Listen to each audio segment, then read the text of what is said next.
Hello বন্ধুরা, এই যে গাছের চেহারা দেখেন।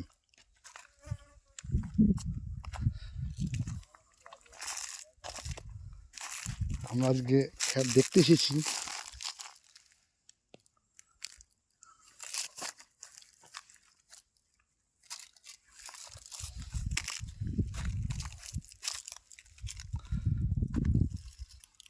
আমার সাথে আমার বন্ধু এসেছে। তা বলো কিছু, গাছ কিরাম দেখছো? গাছ আলহামদুলিল্লাহ খুব ভালো।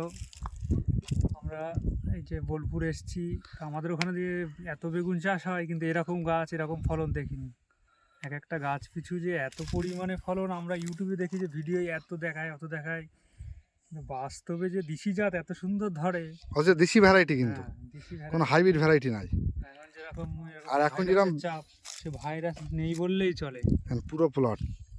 প্রথম চালানেই যে এক এক গাছে 15টা 20টা করে জালি।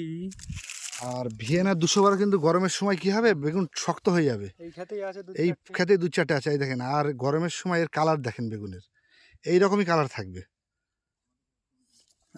আর এখনো বেগুন বড় হবে অবশ্য, 200-250 করে। এটা সবে নিচের বেগুন, সব দেখেন মালচিং এর নিচে ঠেকে গেছে বেগুন। তাই কত লম্বা, কত বড় বড় কালার। কি গাছ, কোনো রোগ নেই, কিছু নেই। আর গাছে দেখেন, আমরা সাদামাছির জন্য ওষুধ দিচ্ছি, পোকার জন্য দিই।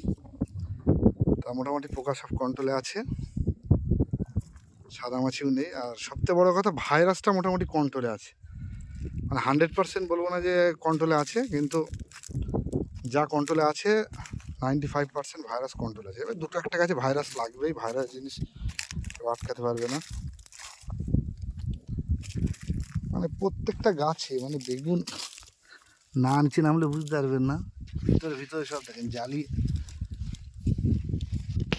কি, আর এই যে গুটি নামছে।